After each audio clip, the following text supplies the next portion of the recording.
ஹல்லேலூயா. கர்த்தராக இயேசு நாமத்தில் உங்களை வாழ்த்துகிற வரவேற்கிறேன்.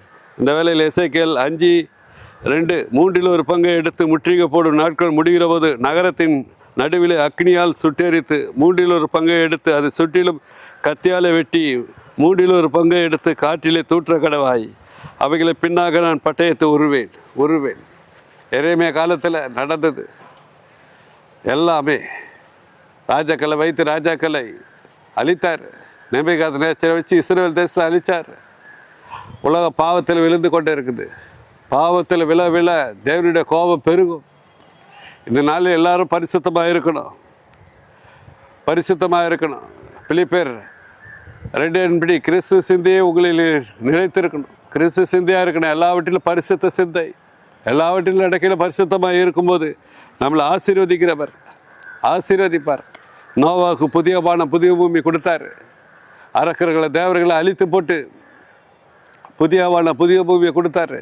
இங்கே பாருங்க, ஏசாயா 48 என் பரிசுத்த நாளாக ஓய்வு நாளிலே உனக்கு இஷ்டமானதை செய்யாதபடி உன் காலை விலக்கி உன் வழிகளின்படி நடவாமலும் உனக்கு இஷ்டமானதை செய்யாமலும் உன் சொந்த பேச்சை பேசாமல் இருந்து ஓய்வு நாளை மனமகிழ்ச்சி நாள் என்றும் கர்த்தருடைய பரிசுத்த நாளை மகிமையுள்ள நாள் என்று சொல்லி அதை மகிமைப்படுத்துவாயாக. ஓய்வு நாள் கர்த்தராகிய இயேசு நம்மளுக்கு ஓய்வு நாளை கொடுத்துருக்கிறார். அந்த நாளை நம்மளுக்கு எந்த ஒரு காரியம் இருக்கக்கூடாது, நல்ல காரியம் இருக்கக்கூடாது. கல்யாண காரியம், பிறந்த நாள் காரியம், எந்த ஒரு கொண்டாட்டமும் சொந்த பேச்சு இல்லாமல் பரிசுத்தமாக அனுசரிக்கும் போது ஓய்வு நாளை பரிசுத்த மனமகிழ்ச்சி நாளை பாருங்க, மறுபடியும் வாசிக்கிறேன். ஓய்வு நாளை மனமகிழ்ச்சி நாள் என்றும் கர்த்தருக்கு பரிசுத்த நாளை மகிமையுள்ள நாள் என்று சொல்லி அதை மகிமைப்படுத்துவாய் எண்ணுவாயானால் அடுத்தது பாருங்க, அப்பொழுது கர்த்தர் மனமகிழ்ச்சியாக இருப்பார். அவரே அந்த நாளை நீ மனமகிழ்ச்சியாய் நாளான கர்த்தரை நீ தொழுது கொள்ளும் போது, கர்த்தரையே உயர்த்தும் போது, மேன்மை கர்த்தரை குறித்தே மேன்மை பாராட்டும் போது, அவரை துதிக்கும் போது, அவர் பாடும்போது, அவர் உயர்த்தும் போது, அப்பொழுது கர்த்தர் மனமகிழ்ச்சியாய் இருப்பார். அப்புறம் ஈசாக்கு யாக்கோபு கொடுத்த கானான் தேசத்தை திருப்பி கொடுப்பார். பாருங்க, வாக்கு தந்தவர், கானான் தேசத்தை கொடுத்தவர். பாருங்க, வாசிக்கிறேன். யாக்கோபுடைய சுதந்திரத்தை உன்னை போஷித்து கர்த்தருடைய வாய் இதை சொல்லிட்டு, உன் தகப்பனாக யாக்கோபுடைய சுதந்திரத்தால் உன்னை போஷிப்பேன் கர்த்தருடைய வாய் இதை சொல்லிட்டு கானான் தேசத்தை கொடுத்தாரு. பாலும் தேடு ஓடுகிற தேசத்தை இஸ்ரவேலுக்கு தேசத்துக்கு கொடுத்தாரு. பாருங்க, இன்னொன்று நடுவில் ஒன்று ஏறி இருக்கிறாரு. பூமியின் உயர்ந்த இடங்களில் ஒன்று ஏறி இருக்க பண்ணி, பூமியின் உயர்ந்த இடங்களில் உயர்ந்த ஸ்தலங்களை உட்கார வைப்பார்.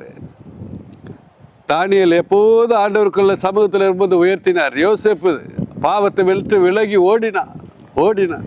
அவர் தேசத்துக்கெல்லாம் உயர்த்தினார். நீங்கள் பரிசுத்தமாக நின்றுட்டீங்கன்னா இரவில் அசுத்த பகலில் பரிசுத்த வேசலாம் இருக்கக்கூடாது. உங்கள் படுகை பரிசுத்தமாக இருக்கணும். கனியற்ற உறவை கடிந்து கொண்டு பரிசுத்த அலங்காரத்தோடு நின்று பரிசுத்த அலங்காரத்தோடு கர்த்தரை தொழுது கொண்டினா உயர்ந்த இடத்துல உட்கார வைப்பார். தானியேலை உட்கார வைத்த தேவனை உங்களையும் உயர்ந்த பூமியில் உயர்ந்த இடத்துல வைத்து அழகு பார்ப்பார். பரிசுத்தமாக நில்லுங்க. அவருக்கு பரிசுத்தத்தில் மகத்துவம் உள்ளவர். நான் பரிசுத்த, நீங்களும் பரிசுத்தமாக நில்லுங்கன்றார். கிறிஸ்து சிந்தையே உங்களில் இருக்க கிடையாது. எல்லாவற்றிற்கும் மேலாக உங்கள் படுகை பரிசுத்தமாக பாதுகாத்து கொள்ளுங்க. படுக்கையில் சாரத்தை இழக்காதீங்க. சாரம் உள்ள உப்பாயிருங்க. உப்பு சாரமிட்டு போனால் வெளியே கொட்டப்படுவீங்க, எரிநேரத்தை தள்ளப்படுவீங்க. சாரம் உள்ள உப்பாருங்க. பரிசுத்த அலங்காரத்தோடு கர்த்தரையே தொழுது கொள்ளுங்க. உயர்ந்த இடத்துல வைப்பார். பூமிக்கு இல்லை, உயர்ந்த இடத்துல உங்களை வைத்து அழகு பார்ப்பார். இப்போது நம்ம ஜெபிப்போம். எங்கள் அருமையான பரலோக பிதாவே, இந்த அருமையான வேலையில் துதிக்கிறோம், ஸ்தோத்திரிக்கிறோம், போற்றுகிறோம், உயர்த்துகிறோம். உங்களுடைய நாமத்தை மாத்திரம் மகிமைப்படுத்துகிறோம். பரிசுத்த அலங்காரத்தோடு இருக்க கிருபத்தாங்க. எல்லாவற்றிலும் பரிசுத்தமாக நடக்க கிருபத்தாங்க. கேட்டிருக்கிற ஒவ்வொருவருக்கு கிருபத்தாங்க. தேவைகளை சந்திக்க, தாவைகளை தந்திய உண்மை நம்பி வந்த இஸ்ரவேலுக்கு வெள்ளிய பொண்ணு கொடுத்தீரே. வனாந்தரத்தில் பாதுகாப்பு கொடுத்தீரே. வெள்ளிய பொண்ணு கொடுத்து ஒவ்வொருவரும் தேவைகளை ஆசீர்வதிக்கிறேன். எல்லா இடத்துலையும் என் தகப்பனை கானானுக்கு கொடுத்தீரே. என் தகப்பனை இஸ்ரவேலுக்கு பாலும் தேடு ஓடுகிற கானான் தேசத்தை கொடுத்தீரே. இப்போ இருக்கிற வீடு இல்லாத வீடு தாங்க, சொந்த வீடு இல்லாத சொந்த வீடு தாங்க. சபை இல்லாத இடத்துல சபைகளை எழுமணும், ஊழியம் இல்லாத ஊழியம் எழுமணும். உங்களுடைய பரிசுத்த ஓய்வினாலே ஆசரிக்க எல்லாருக்கும் சுகபலன் ஆரோக்கியத்தை தாகராஜா. பரிசுத்த அலங்காரத்தோடு தொழுது கொள்ள கிருபை தாகராஜா. இன்னும் சபைகள் எழுமணும், ஊழிய எழுமணும், கிருபை தாகராஜா. இயேசு நாமத்தில் ஜெபிக்கிற ஜெபங்களில் பிதாவே, ஆமென்.